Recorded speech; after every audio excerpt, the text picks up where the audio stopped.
Mike's on Mike, a conversation about politics, government, and Jacksonville, with 50-year opinion leaders Mike Hightower, Mike Tolbert, and award-winning broadcaster and longtime political observer, Mike Miller.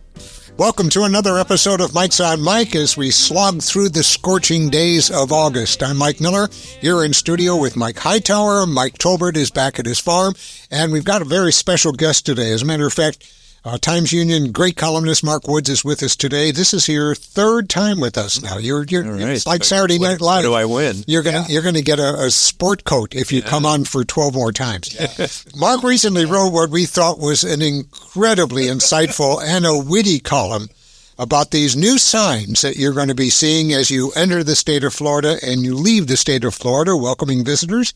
And today we want to focus on that column that Mark wrote and find out just what caused him to write it, and more conversation about his observations. So, Mark, welcome once again to the program. Thanks for having me. Yeah, good to have you here. Mark, we're going to talk about the welcome signs that say "Welcome to the Free State of Florida" or "Hurry back to the Free State of Florida," I guess, depending on which direction.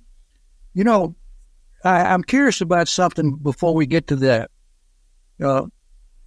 You write, 2 columns at least a week, more than 100 a year, is my guess. How do you come up with the ideas? Where does the idea come from to write a column? And why did you choose this subject to write this column? It's funny you ask because, they come from all over the place. Sometimes they're from readers. Sometimes there's something I see in the paper. Sometimes they're, you just find them. You get emails. You get interesting ideas. And I always have one due with our deadlines now, basically Tuesday morning. It used to be end of the day Tuesday. So I kind of wake up on Monday. What am I doing? There's not a lot of time and every so often there's one that's, I wouldn't say I'm never bailing on it, but it's a little bit more of a throwaway. Like it's not going to be a ton of reporting and it's just, okay, I've got this idea. This was kind of one of those that was more, I think I could have a little bit of fun with this. Mm-hmm. And I'm still getting emails. So week and a half later, phone calls. But it was kind of more a throwaway column that I saw this the other day. This won't involve trying to arrange 5 or 6 interviews. This is just me kind of taking a thread and pulling on it and playing with it. So it was, it was kind of amusing that it took off in the way that did. Then, the next one, I think I probably put in a lot of time, a lot of effort, a lot of interviews, and got like a handful of emails. It's like, so yeah, it's kind of funny what sets people off. Were they emails you got? Were they supportive or were they angry at you? I brought a couple of them. Oh, all right. But I do have a question, because one of the things that when we read your columns, and one of the things over the years is that you are just an incredible disciplined canoeist and kayak. Do you get those ideas as you're going up and down the river? I got to believe that it must be just incredible, relaxing, and give your brain just a chance to think outside the box, so to speak. No, I think that's definitely true. Yeah, I think I try and either run or bike or paddleboard most mornings, and I've seen scientific studies that say people going for walks that's when it helps your brain, and there are some of these Monday mornings when I don't know what I'm going to do and I think, should I take the time to go for that run or whatever? And usually when I do, it helps me think out, no, I like this idea or I don't like this idea. So that there is something. So that's my excuse. It's work when I'm going out and paddling and I'm or whatever running. But I think it does help you. Although sometimes I'll listen on a run a podcast and I think, well, maybe I should just disconnect, because that's, I think, when your mind starts kind of thinking things out. Yeah, I do that on the treadmill. I do it for 65 minutes, and it's the only time I'm really profound. As opposed to being profane. On the treadmill, I'm terribly profound. Yeah. I just don't remember anything after I get off the treadmill. I usually carry my phone because sometimes I'll think that's a good idea, and I'll literally stop and text or email myself. So when I get back, I will remember it, because otherwise I realize, what was my brilliant idea at mile 2? Read us some of the emails that you got. Thanks. So it's about the signs, obviously, we have on the state border. So, Right. One, when you're entering, it says, welcome to the free state of Florida. And then when you're leaving, it says, hurry back to the free state of Florida. Yes. So, so let's see. This was one of the emails. Those interstate highways you mentioned go both ways, so you're free to put your ass on one headed north or west and get out of Florida if you don't like American values. Oh, that's an American value now. Don't just talk it, walk it, pouty mouth, crybaby. So that was one. This one came this morning because I was going to dig up some of these, and I was like, that column was a couple weeks ago, but it's still gay. If you don't like DeSantis policies, you can always leave for other 49 states. I'm sure you're going to love crimes in Oakland, San Francisco, Portland, Chicago, New York, et cetera, et cetera. I know you are a freeloader, as you are a third-class journalist, and you doubt at the capacity of DeSantis, who is a Harvard-Yale graduate. Ha ha.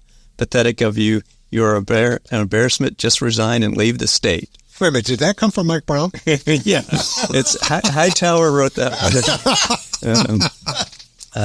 No, so I mean, it's kind of typical when you write these days anything that's somewhat related to whatever DeSantis or something that so there were I didn't print out the ones that were very nice. There were half, oh, way to go, and half were like this, and that's kind of expected. But it is interesting that something like this just triggers so much response, and then I'll write something else, and I'll think I made some good points here, and there's nobody 4 emails, and Normally, before changing well-established brands and slogans, corporation, government agencies spend money on research, focus groups, other forms of testing before deciding to change. Going back to my Blue Cross Blue Shield days. How much thought and research went into this change, or was it just something FDOT was told to by the governor? What's your gut on this? I don't think FDOT probably made that call, but I mean, it does still say, welcome to Florida, the Sunshine State. Welcome to the free state of Florida, the Sunshine State. So they left that in there, but it's like an addendum to the free state of Florida. But yeah, you're right. I mean, you think of, I looked up how many states does Interstate 95 pass through, just picturing people driving, and it passes through 15 states. So there's and I looked up what all the greeting signs are, and some of them you can picture because they've had forever. Virginia is for lovers. Right. I mean, that's an interest. Welcome to New York. A lot of them were more basic. Welcome to New York, the Empire State. Right. Some, welcome to Georgia. We're glad Georgia's on your mind. And they're all kind of that. They're just welcome to South Carolina. Smiling faces, beautiful places. They're not really the place where they put a political ad, and that kind of is what ours felt like, is why I poked fun at it. But the FDOT said it was done to, quote, highlight Florida's status as a top tourist destination. It was one of those things as I'm driving. I passed the sign, and from there, probably up to Valdosta, I'm thinking, where did this come from, and why the word free? Well, it was clearly a part of it was part of his campaign. When DeSantis ran for president, it was like, we're the free state, that was kind of the so yeah, it was taking kind of the presidential campaign slogan and putting it on this sign. I wonder how that's working for him. Yeah. But so, yeah. I think so. How did that work? It didn't work so good when he ran. Yeah. Well, I guess that means when we have a new governor, they have the option to change. Oh, yeah. Well, let me tell you, though, the Sunshine State is, by the way, that's legislature. That's in the legislature. Oh, is that right? Oh, yeah. And that's like you said, that's pretty iconic branding for a state. I mean, you're trying to think, is there another, I don't know if there's another state that's branded itself. I mean, even if you look at this, I've seen the statistics, we do not have the most sunshine of any state. I think there's like some of those, Arizona or something, or Nevada or something. We actually have more cloud cover, but we have successfully branded ourselves as the Sunshine State. I think if you go back, one of the things that I did research on was Flagler when he built the railroad to Key West. I can remember there's part of the advertisement of his train going across the bridges. welcome to the Sunshine State. Yeah. So it's been around, forever. Right. You were right that I looked it up when the legislature made it. We amped it up another notch, and I forget when that was, if it was 70s or something. But it's 50 years or something that it's been ingrained in America's mind. We are the Sunshine State. So to kind of mix that with the Free State. Some people loved it, but others. So I got the very mix of reaction. I have a neighbor who lives part-time in Knoxville, Tennessee, and I saw her just as I was leaving to come to the studio today. And she said, "Where are you going to do your podcast?" I said, "Yeah." She said, "What's going on today?" And I said, "Mark Woods is going to be out. We're going to be talking about the free state of Florida." She said, "Oh, I can't wait to hear it." She said, "Please ask him what's free, because so far I've been spending a mint ever since I came into the state." I said, "All right, I'll ask him, Tammy, just for you." Yeah. I haven't found anything free yet. Have you? Maybe the air, but that's about it. Right. It's hot. Yeah. Well, as a prolific reader and an author and a columnist, you wrote, "Welcome to the free state of Florida, where you're free to say what books someone else's kid should not be able to read." And by the way, for 2023, we led the nation in book challenges in public schools and libraries. How serious is this assault?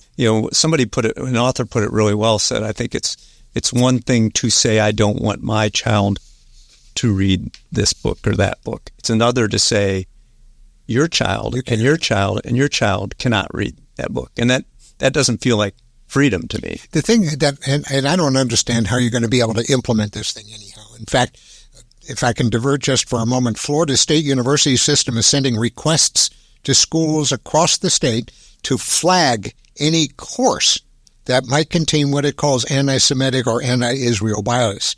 The chancellor said any course that contains the following words, any course with the following words, Israel, Israeli, Palestine, Palestinian, Middle East, Zionism, Zionist, Judaism, Jewish or Jews, will be flagged for review. Doesn't matter what context they're written in. Yeah. It could be a course on Middle East history. Well, I would say they flag it if it has any of those words or others. Those are not the only words. One of the things that was interesting about this article that I'm reading from Douglas Soul from USA Today Network says, singling out certain key words and phrases for targeted review will certainly chill speech on these important issues, and if institutions take action against professors for including certain materials that violates long-standing academic freedom guarantees, there is nothing in the directive that says what will happen to that professor if they let it get through.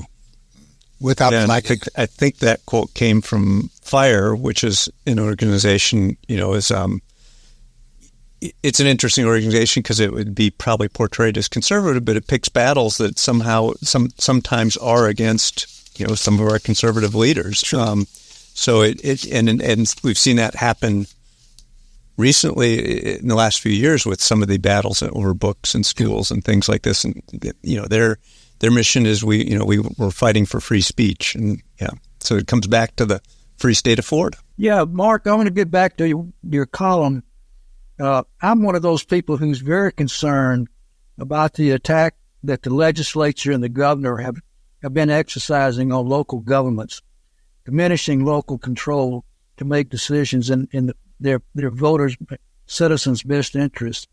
And you wrote, "Welcome to the free state of Florida, where again and again state leaders have made sure local governments have less freedom and more mandates." There used to be, and local control has always been in the forefront. Used to be years ago when it looked like there was an assault on local control in Jacksonville and across the state. The governor, the mayors and council members, county commissioners would get all pissed off about it. They stand up and they fight back and maintain local control.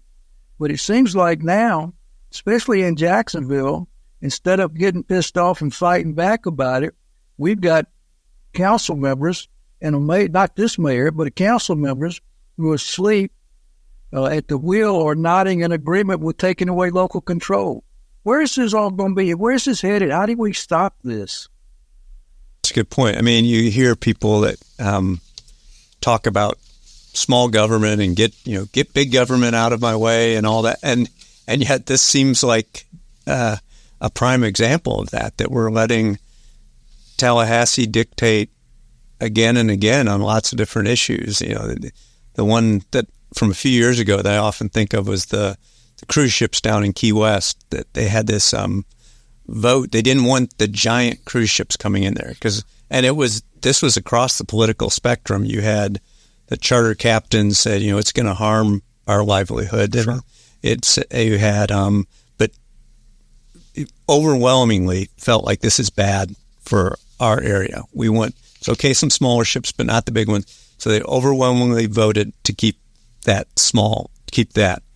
And then Tallahassee at the last minute slipped in a bill, and DeSantis approved it, that allowed the giant ships to come in. So, I mean, that to me felt like, you know, that was an example of, yeah, you're saying, we don't care what the local citizens say. We're going to tell you what's right for you. And then there was an example, too, where it was one of those classics where whoever had the biggest dock down there, port, or, you know, was a big donor. And it just felt, you know, we're going to drain the swamp, but that felt pretty swampy what played out there. Mark, in November, Amendment 3 is going to be on the ballot to legalize recreational marijuana, which is what Mr. Miller will get on his soapbox here. In your column, you wrote... For adults. For adults. All right. In your column, Mark, you wrote, "Welcome to the free state of Florida, where hemp executives scrambled to raise $5 million in political donations after the governor vetoed a bill that would have tightened regulation on their industry." And a group chant reportedly included a post that pretty much summed up politics in Florida.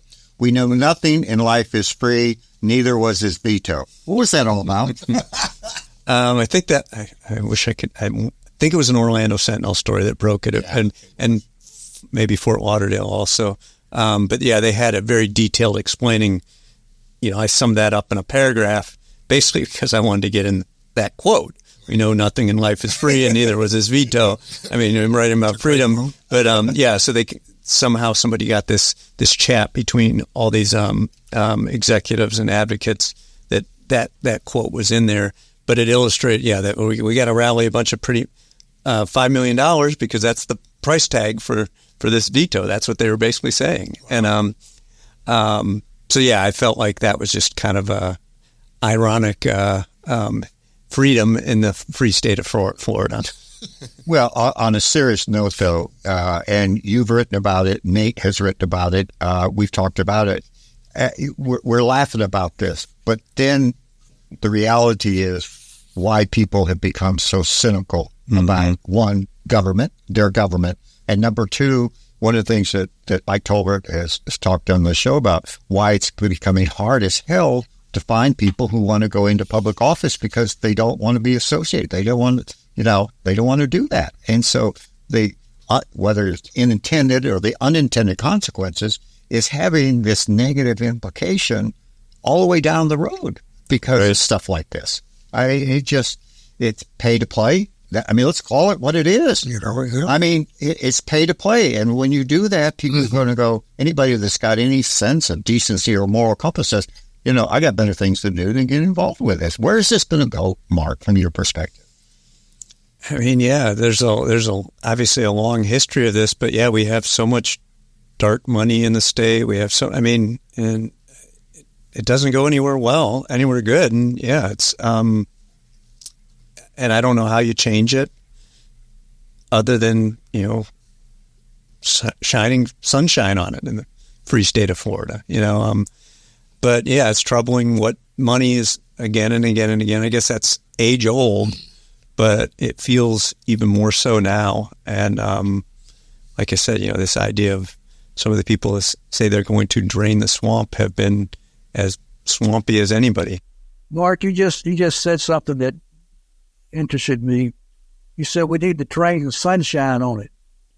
But if you look across the state, I read recently, I think that the Tampa Bay Times is giving buyouts to people in their news department. Staffs are diminishing all over the place. How are we going to turn the sunshine on these people if we don't have the resources and the tools to do it? We don't have people like you, as many as we need. It's a good question. I mean, there's still, it always was a great newspaper state, but I think every single newspaper in the state is dramatically diminished, including the Tampa Bay Times. Prints 2 days a week, and it's. Jeez. They just print 2 days a week now? Yeah, they switched to that during COVID. So but then other things have popped up that there are different people doing really good things that aren't in traditional news formats. So it is an interesting time, scary time, I think, but interesting to see how things evolve. I mean, the traditional media, and this goes for every medium, no matter what, not just newspapers, but television, radio. I mean, my old profession, I have no idea what's happened to radio these days. I mean, it's just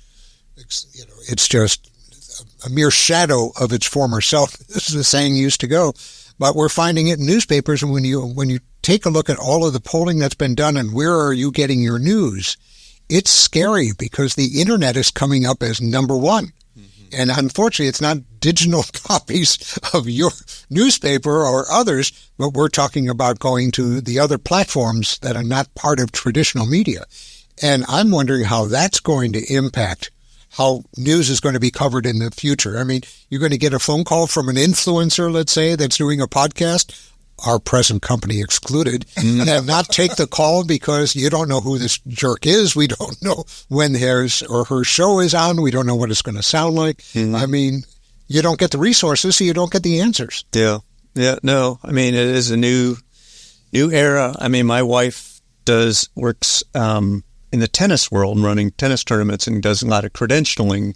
And they have to decide. Once upon a time, it was easy to credential because here's the newspapers, right, TV stations, radio.